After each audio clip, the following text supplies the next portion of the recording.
آج دنیا میں کرکٹ صرف ایک کھیل نہیں، کروڑوں لوگوں کا جذبہ، قوموں کی عزت، میڈیا کی طاقت، کاروبار کی منڈی اور سیاست کا میدان بن چکی ہے۔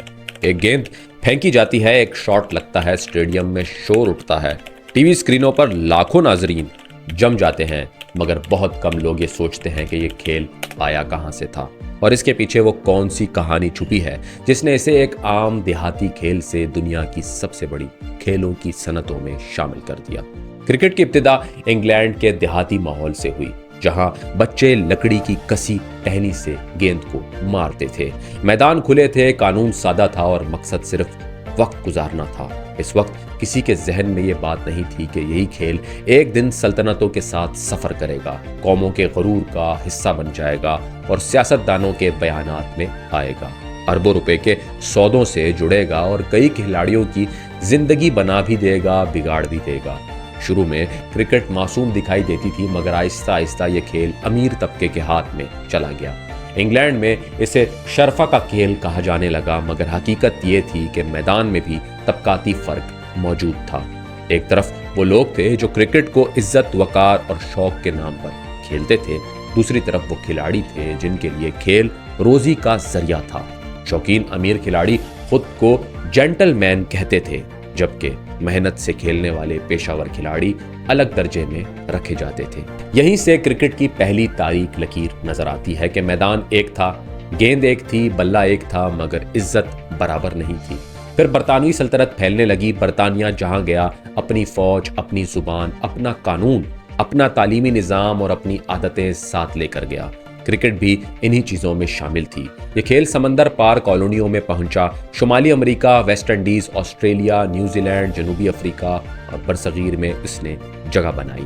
باہر سے یہ ایک کھیل لگتا تھا، مگر اندر سے یہ سلطنت کی نرم طاقت تھی۔ حاکم قوم اپنے کھیل کے ذریعے مقامی لوگوں کو اپنی تہذیب کے قریب لاتی تھی۔ انہیں یہ احساس دلایا جاتا تھا کہ طاقتور کا طریقہ ہی مہذب طریقہ ہے۔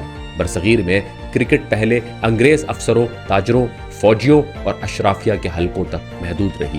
عام آدمی اس کھیل کو دور سے دیکھتا تھا، جیسے یہ کسی اور دنیا کی چیز ہو۔ پھر وقت بدلا، مقامی لوگوں نے اسی کھیل کو سیکھا، میدان میں اترے، مقابلہ کیا اور آہستہ آہستہ کرکٹ غلام قوموں کے لیے عزت، شناخت اور جواب دینے کا ذریعہ بن گئی۔ دلچسپ بات یہ ہے کہ جو کھیل کبھی سلطنت کا نشان تھا، وہی بعد میں سابق غلام قوموں کے لیے فخر کا میدان بن گیا۔ جب ہندوستان، پاکستان، سری لنکا یا ویسٹ انڈیز نے کرکٹ میں کامیابی حاصل کی تو یہ صرف کھیل کی جیت نہیں تھی، یہ نفسیاتی جواب بھی بن گئی کہ جس کھیل کے ذریعے تم نے ہمیں مہذب بنانا چاہا، اسی کھیل میں ہم نے تمہیں شکست دے دی۔ لیکن کرکٹ کی تاریخ ہمیشہ خوبصورت نہیں رہی۔ اس کے اندر کئی ایسے موڑ آئے جہاں کھیل کی روح زخمی ہوئی۔ 1932 اور 1933 کی ایشز سیریز میں انگلینڈ نے آسٹریلیا کے عظیم بلے باز ڈان بریڈمین کو روکنے کے لیے باڈی لائن حکمت عملی اپنائی۔ تیز گیند باز گیند کو وکٹ کے بجائے جسم کی طرف کرتے، بلے باز بچنے پر مجبور ہوتا، قریب کھڑے فیلڈر کیچ لینے کو تیار رہتے۔ اس زمانے میں آج جیسا حفاظتی سامان بھی نہیں تھا، میدان میں کھیل کم اور جسمانی حملے کا احساس زیادہ پیدا ہو گیا۔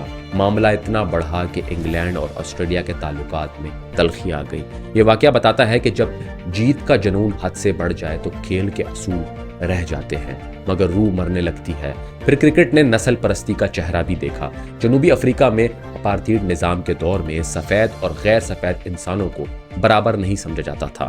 بیسٹ ڈولیریا جیسا باصلاحیت کھلاڑی کو اپنے ہی وطن میں وہ راستہ نہ ملا جو اس کے ہنر کا حق تھا۔ وہ انگلینڈ پہنچے، وہاں سے کھیلے، مگر جب ان کا نام جنوبی افریقہ کے دورے کے لیے سامنے آیا تو سیاست نے کھیل کو جکڑ لیا۔